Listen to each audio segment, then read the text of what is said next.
So hello everyone, I hope you will are doing good. I hope CRE वाला paper सभी का बढ़िया गया होगा।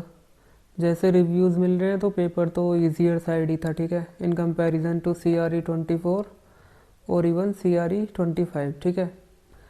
तो बहुत सारे बच्चे पूछ रहे थे कट ऑफ वगैरह को लेके। तो कट ऑफ को वैसे तो हम ऐसे प्रेडिक्ट नहीं कर सकते हैं, बट ये है कि भाई थोड़ा बहुत अगर रफ आइडिया भी लग जाए कि तो हम अगले वाले एग्ज़ाम के लिए अच्छे से तैयारी कर सकते हैं, ठीक है। वरना दिमाग में वही चीज़ें चल रही होती हैं कि कट ऑफ कितना जाएगा कितना जाएगा, बच्चे सब रिज़ल्ट का वेट कर रहे होते हैं, ठीक है। तो हमारे पास सच कुछ डेटा वगैरह तो है नहीं कि भाई कितने इंटेलिजेंट बच्चे इस बार इस पेपर में बैठे हैं, ठीक है, क्योंकि कंपटीशन तो बड़ा ही है। और मैं ये भी गारंटी से कह सकता हूँ कि इस बार जो बच्चे हैं करीबन 20 से 30 बच्चे तो ऐसे होंगे जिनको फाइनल अलॉटमेंट भी हो गया होगा कि भाई आपकी ज्वाइनिंग इस वाले हॉस्पिटल में होगी। वो भी फिर से एग्ज़ाम के लिए बैठे होंगे, इवन ज़्यादा ही होंगे, ठीक है। तो इतनी तो जनरल कैटेगरी में सीट्स भी नहीं है जितने ज़्यादा बच्चे जो ऑलरेडी सिलेक्टेड हैं वो इस पेपर में बैठे होंगे। और वो तो है ही, जो बच्चे लगातार क्वालिफाई करते आ रहे हैं बट रैंक इम्प्रूव नहीं हो पा रहा है। फिर ईएसआईसी वाले बच्चे भी हैं इसमें जो जिनको इस बार रिजेक्शन फेस करना पड़ा है, किस्मत अच्छी नहीं है। तो कंपटीशन तो बड़ा ही है, नो डाउट। और फिर पेपर इन्होंने इजी भी दे दिया है, और नॉन टेक्निकल भी बहुत हद तक डुएबल था। ऐसा नहीं था कि भाई बिल्कुल ही डुएबल नहीं था। अगर कोई बच्चा इजीली अच्छे से तैयारी कर रहा होगा ना तो 14 से 15 क्वेश्चन आप नॉन टेक्निकल में भी कर सकते थे। अब बहुत बच्चे बोलेंगे कि 14-15 इतना इजी नहीं है करना, बट इतना टफ भी नहीं है पेपर। बहुत ज़्यादा मतलब नॉन टेक्निकल का मैंने क्वेश्चन देखे हैं, मैथ्स वगैरह के भी क्वेश्चन, रीजनिंग वगैरह के डायरेक्ट क्वेश्चन थे, और इंग्लिश के भी कुछ क्वेश्चन इजी थे, कंप्यूटर के भी, जीके के थोड़े बहुत आप कह सकते हो थोड़े बहुत बाउंसर टाइप के लग सकते हैं। बट वो भी ये है कि भाई 4-5 क्वेश्चन जीके के आ रहे हैं तो वहाँ पे भी आप दो क्वेश्चन तो मिनिमम ठीक कर ही सकते थे, है ना। तो 15 भी नहीं मानते हो तो चलो 10 तो मान ही सकते हो ना कि भाई 10 क्वेश्चन नॉन टेक्निकल में डुएबल थे। तो अगर सीआरई 24 की मैं बात करूँ तो वहाँ पे जो रैंक 1 के 282 मार्क्स थे, फिर सीआरई 25 में रैंक 35 के 280 मार्क्स थे। इतना ज़्यादा चेंज देखने को मिला था, ठीक है। गाइडेंस अच्छा हो गया था, बच्चों को पता चल गया था कि क्या सिलेबस पढ़ना है। थोड़ा बहुत यूट्यूबर्स वगैरह ने भी कॉम्पिटिशन बढ़ा दिया था, है ना। तो इतना थोड़ा सा चेंज देखने को मिला था। और अगर हम इसी हिसाब से चले तो हो सकता है कि भाई इस वाले में रैंक 70 जो है उनके 282 मार्क्स देखने को मिले। बट अगेन ये बस हमारा थोड़ा बहुत कैलकुलेशन है, ऐसा रियल में हो नहीं सकता है ना। पॉसिबल भी हो सकता है और नहीं भी। ऐसे ही वैकेंसी के 8 to 9 टाइम्स ये बच्चे लेते हैं जो क्वालिफाई करेंगे, ठीक है। फाइनल सिलेक्शन की बात नहीं कर रहा मैं, जो क्वालिफाई करेंगे। फाइनल तो वही 85 to 90 जितनी वैकेंसी है उन्हीं का फाइनल एलोकेशन होगा। उसमें भी बहुत सारे बच्चे डीवी में बाहर हो जाते हैं क्योंकि कुछ की एलिजिबिलिटी क्राइटेरिया मैच नहीं होता है, किसी के पास डॉक्यूमेंट नहीं होता है, किसी के पास एक्सपीरियंस का सर्टिफिकेट नहीं होता है, तो फिर वेटिंग लिस्ट वगैरह लगती है। तो सीआरई 24 में जो 800 रैंक थे, है ना, क्योंकि इस बार जो वैकेंसी है वो 80 to 90 है, तो 800 के आसपास बच्चों का रिज़ल्ट आएगा जो बच्चे क्वालिफाई आएंगे, है ना, जो लिस्ट में क्वालिफाई करेंगे। तो 800 रैंक का जो मार्क्स थे वो थे सीआरई 24 में 203, ठीक है। और सीआरई 25 में जो 800 के जो मार्क्स थे वो थे 35। यहाँ पे भी अगेन आपको आई थिंक 29 to 30 मार्क्स का चेंज देखने को मिला है शिफ्ट। तो रैंक 1 से अगर कंपैरिजन करें सीआरई 800 रैंक का तो 79 मार्क्स का अंतर था, ठीक है। ऐसे ही इसमें सीआरई 25 में रैंक 1 से कंपैरिजन करें, रैंक 1 के 324 मार्क्स थे तो 99 मार्क्स का अंतर था। और इस बार ये अंतर और ज़्यादा देखने को मिलेगा क्योंकि पेपर इजी साइड था। रैंक 1 से 5 के तो मार्क्स मतलब बहुत ज़्यादा देखने को मिलेंगे।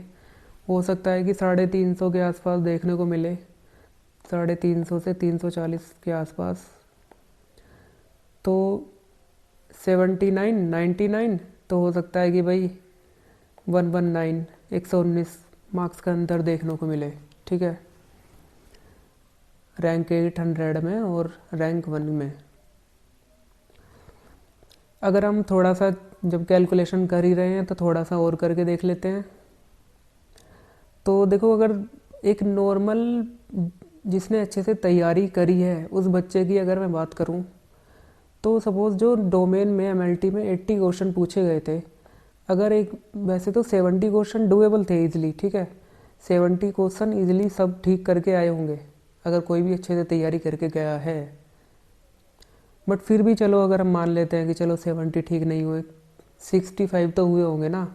अगर 65 भी नहीं हुए हैं ऐसे पेपर में तो फिर तो मतलब आपने पढ़ाई नहीं की है ठीक से, क्योंकि बहुत सारे क्वेश्चन इधर उधर से PYQs वाले भी थे, है ना। बहुत सारे क्वेश्चन तो डायरेक्ट ही थे, कुछ क्वेश्चन थे थोड़े बहुत डिफ़िकल्ट थे, जैसे कॉम्प्लीमेंट वाला था, देन ग्लूकोज वाला था, एक दो क्वेश्चन और थे। तो फिर भी चलो मान लेते हैं कि थोड़े बहुत क्वेश्चन गलत भी होंगे, कुछ सिली मिस्टेक्स कुछ बच्चों ने छोड़े भी होंगे, 65 ठीक करे होंगे, ठीक है।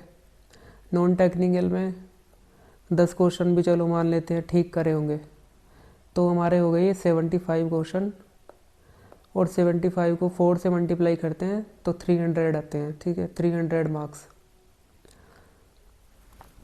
इसी में वेराई करेगा आपके 300 मार्क्स के आसपास। जनरल कैटेगरी की मैं बात कर रहा हूँ। अगर किसी ने यहाँ पे 80 क्वेश्चन ठीक करे होंगे तो उसके 320 मार्क्स आए होंगे। देन फिर वो नेगेटिव में आपका डिपेंड करेगा कितने क्वेश्चन आपने नेगेटिव करे हैं और कितने कम नेगेटिव करे हैं, ठीक है। किसी ने ज़्यादा नेगेटिव करे होंगे तो वो 320 का 310 110 भी हो जाएगा। किसी ने कम नेगेटिव करे होंगे तो वो 320 का 315 भी हो सकता है ना। तो ऑन एन एवरेज अगर मैं बात करूँ तो जनरल कैटेगरी में 310 के ±10 ये कट ऑफ जा सकती है ना। क्योंकि जनरल में सीट्स की अगर मैं बात करूँ ना, तो बीएससी जो फ्रेशर वाली सीट थी, टोटल बीएससी वालों के लिए 45 सीट थी, 45+। उसमें भी 20 सीट जनरल कैटेगरी की थी। उसमें भी वो सीट जनरल की कहने को होती है, वहाँ पे ऑन मेरिट बहुत सारे बच्चे क्वालिफाई करते हैं, ओबीसी वाले भी, एससी वाले भी, एसटी वाले भी। अगर उन्होंने वो जनरल में का वाला क्राइटेरिया फुलफ़िल कर रहे हैं, यानी कि एज लिमिट और ये सारी चीज़ें, तो वो जनरल की सीट पे भी ऑन मेरिट भी क्वालिफाई करते हैं। तो वो जनरल की सीट कहने को ही जनरल की होती है, वो एक्चुअल में ओपन सीट्स होती है, वहाँ पे कोई भी वो बच्चा आके सीट क्वालिफाई कर सकता है और ले सकता है किसी भी कैटेगरी से, ठीक है। इसीलिए जो बाकी रिजर्व्ड कैटेगरी की सीट्स होती हैं वहाँ पे कट ऑफ कम लगती है। तो जो रैंक 5 टॉप 5 है उनकी वो तो मतलब मुझे लगता है कि भाई उनके तो मार्क्स 320+ होंगे ही, और हो सकता है कि भाई 350 या 360 या 340 330 ऐसे भी देखने को मिले। बाकी जो बची जनता है ना, वो इसी में सर्वाइव कर रही होगी, 300 से लेके 320 के 20 के बीच में, है ना। तो 310 में अगर आपके ±10 कर दे, इतने मार्क्स आ रहे हैं जनरल कैटेगरी में, देन यू आप सेफ हो, ठीक है।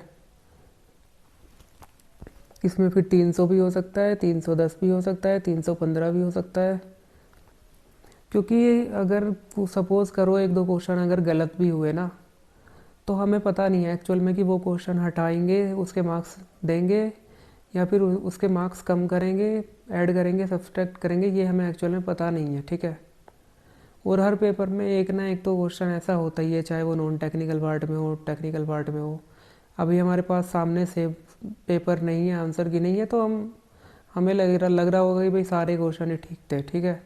बट किसी ना किसी पेपर में एक ना एक दो क्वेश्चन तो होते ही हैं थोड़ा गलत होंगे, साथ थोड़ा ऑप्शन में कन्फ्यूज़न होगा, ठीक है।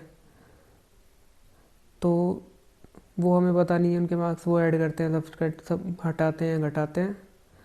तो इसीलिए मैं कह रहा हूँ 310 के आसपास हम मान सकते हैं कि भाई जनरल कैटेगरी में इतना आप सेफ स्कोर है। बाकी ये कितना ज़्यादा भी हो सकता है और कितना कम भी हो सकता है, ये हमें एक्चुअल में नहीं पता है। बट ये तो कंफर्म है कि जनरल कैटेगरी का 300 से ज़्यादा तो होगा ही कट ऑफ, क्योंकि सीट C20 है बस। फ्रेशर वालों के लिए, BSc MLT के लिए।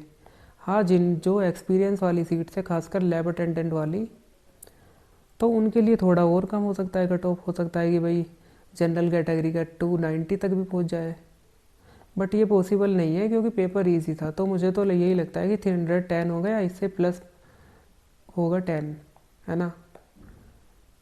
OBC वगैरह कैटेगरी में, OBC और EWS में ज़्यादा अंतर नहीं होगा, आप थोड़ा बहुत कम मान सकते हैं, 5 to 10 मार्क्स कम मान सकते हैं। देन SC ST में भी जितना पहले कम रहा है, आपने पहले जो कट ऑफ देखी होगी 24-25 में, उतना ही थोड़ा बहुत वेराई कर सकता है, उतना ही कम होगा, ठीक है। सो 310 will be the safer zone, ठीक है, फॉर जनरल कैटेगरी, है ना। तो बाकी रिज़ल्ट तो आ जाना चाहिए। CRE 25 का थोड़ा लेट हो गया था, 24 का तो मार्च में ही आ गया था, फरवरी में एग्ज़ाम कंडक्ट कराया था और आई थिंक 15 मार्च को रिज़ल्ट आ गया था, तो इसका भी जल्दी आ जाना चाहिए। 15 जनवरी तक आई थिंक दे देना चाहिए इनको रिज़ल्ट।